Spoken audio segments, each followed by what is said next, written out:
Most people think staying friends with an ex is either maturity or a mistake, but the truth is, it's rarely that simple. There's usually a deeper psychological reason why the connection doesn't fully end. The psychology behind why people stay friends with their ex reveals how attachment, memory, and emotional patterns continue even after a relationship changes form. By the end of this, you'll understand why some people maintain these connections, what's happening in the brain when they do, and why it can feel both comforting and complicated at the same time. At the core, relationships don't just disappear when they end. The brain forms emotional bonds over time, linking a person to feelings of familiarity, safety, and identity.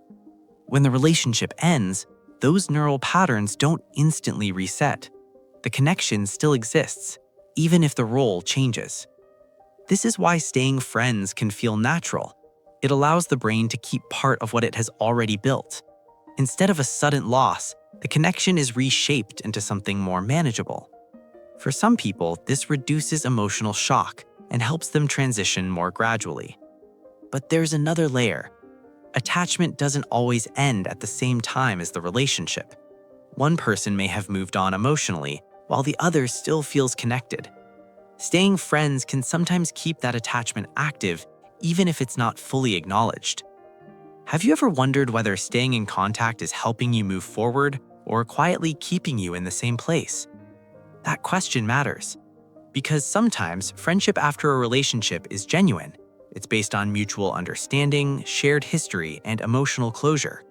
But other times, it's driven by unfinished feelings or the difficulty of letting go. The brain plays a key role in this distinction. When you interact with someone who was once important to you, your brain can reactivate old emotional patterns.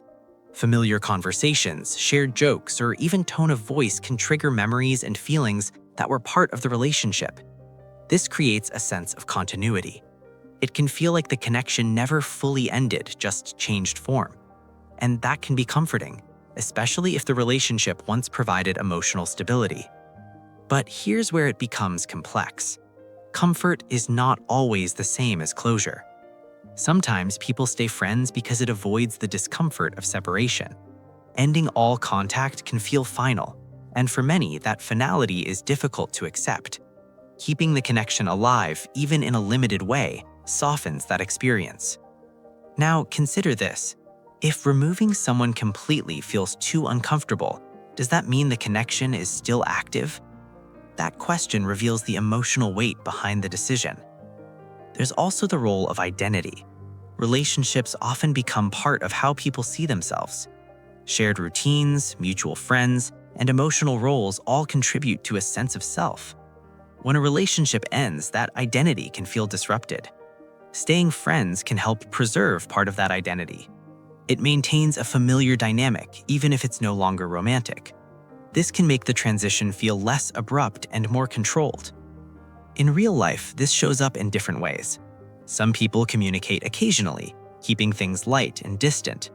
Others maintain a close friendship, sharing personal details and staying emotionally involved. The impact depends on the intention behind the connection. Here's a subtle but important insight. Not all friendships with an ex are the same.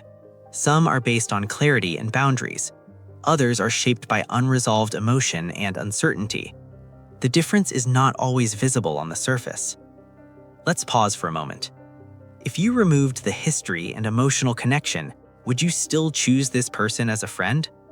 That question helps separate genuine friendship from emotional attachment. Another factor is hope. Even when not expressed directly, staying connected can sometimes carry a quiet possibility of something more in the future. This possibility keeps the emotional link active, even if both people say they've moved on. The brain responds strongly to possibility. Uncertainty about what could happen keeps attention focused and emotions engaged. This can make it harder to fully detach, even if the relationship has officially ended. Over time, this can create mixed experiences. Moments of comfort followed by moments of confusion. A sense of connection followed by reminders of what has changed.